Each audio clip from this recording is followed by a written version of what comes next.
Ladies and gentlemen of the jury, my client, Mr. Owen, does not deny that he's done wrong. But he deeply regrets hiding Miss Duncan's body. He knows he should have reported this terrible crime as soon as it happened. So, why does he stand before you today? When Mr. Owen arrived in Walford, he soon befriended a troubled young man whose parents had deserted him, Matthew Rose. My client started to look after Matthew.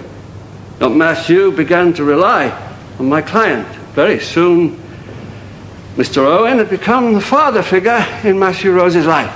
Now, I suggest that Mr. Owen stands before you today because Matthew Rose had become the son he'd always wished for. And when Matthew Rose killed Saskia Duncan, my client couldn't face the thought of handing him over to the police to be sent to prison. He preferred to lie and to break the law in order to stop Matthew Rose's life from being destroyed, as he will now explain to you. I call Mr. Stephen Owen as my first witness. You soon settled in Walford. Yeah. It wasn't long after buying the club that I had new friends, a whole new way of life. I felt as if I'd come home. Mr. Owen, a nightclub can conjure up the image of a shadowy underworld figure. Not at all. It was a friendly, respectable club. You know, I even ran salsa classes to give the local pensioners a good night out. How soon after arriving in Walford did you meet Matthew Rose? He was about one of the first people I spoke to. You know, we got chatting. We're both into music. Both liked the same bands. You became friends? Yeah, I like Matt. He seemed like a great kid. I felt sorry for him. Sorry for him? Yeah, his parents were moving away from the area. He was finding it hard to cope. I thought I'd give him a break. How did you do that? Matt kept hanging around the club. He seemed pathetic. He wasn't a professional or anything, but I decided to let him DJ. Why was that? To give him back some self-respect. You know, he was at a low point. I just wanted to show him that. Someone cared. Whose idea was it to bury Miss Duncan's body? I'm sorry to say it was mine. It sounds unbelievable now, but Matt never meant to. You know, he was standing there. He was shocked. He was distraught. I had to do something to help him. I mean, he'd only done it to stop her from killing me. Would you say you panicked? Yeah, at first. But Saskia was just lying there on the floor. I mean, no matter how much trouble she'd caused, I had once loved her. And I thought to myself, one life's already been ruined. Why ruin another one? You're saying you wanted to help Matthew? I thought hiding the body would be the easy way out. But I was wrong. It's haunted me ever since.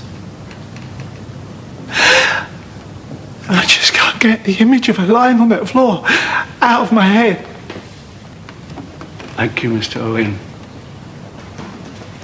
Mr. Owen, I put it to you that you have bullied and manipulated Matthew Rose ever since you struck the fatal blow that killed Saskia Duncan. I'm sorry, that's not true. I'm sorry, Mr. Owen, but when it comes to telling the truth, you can hardly expect to be believed, can you? Look, I admit that when it comes to this, I have lied. Only because you have no option but to admit it.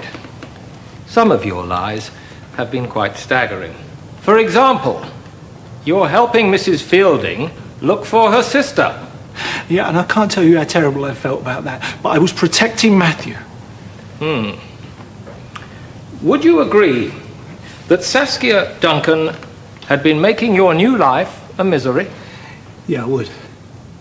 She'd vandalized your car, ransacked your flat, ruined your relationship with Melanie Healy. That's correct. You must have been running out of patience with her. I was sick of her. You know, I just wish you'd go away. I put it to you that when Saskia Duncan burst into your office on Valentine's Day, your patience finally ran out. You're right. It did. Whereas Matthew Rose had no motive whatsoever in wanting Saskia Duncan out of the way. He was trying to stop her from strangling me. And as my client insists, he was merely trying to pull her off you. Which is what he should have done. He should never have picked up the ashtray.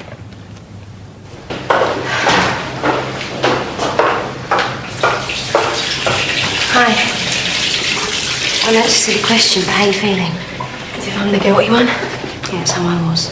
No, it's not so bad once you get in there. You know, this is going to be the first time I've seen Matthew since he dumped me. How is he? Well, he's nervous, but he's coping. It feels strange not seeing him after everything we've been through. Look, Teresa, you know the only reason he wanted to talk to me because we were such old friends. You know there was never anything going on. Yeah, what about when he's cleared? It doesn't matter. Whichever way it goes, I'm not going to be around anymore. You're still going to be in London, though. Yeah, maybe, but I'm about to start a whole new life. You know, with a new home, new friends. I wish you weren't going. I'm going to miss you. I'm going to miss you too. You two just make sure you look after each other, all right? Mr. Owen, why did you report Matthew Rose as having committed a murder? Because the state Matt was in. I couldn't see any other way out. But hadn't Mr. Rose been in a state ever since Miss Duncan's death? Yeah, because he couldn't cope with what he had done.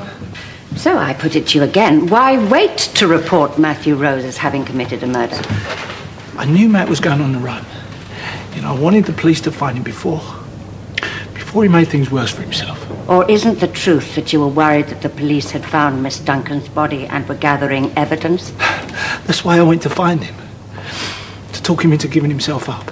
I put it to you, Mr. Owen, that you were trying to save your own skin. You were determined to get your lies in first. You know, that's funny.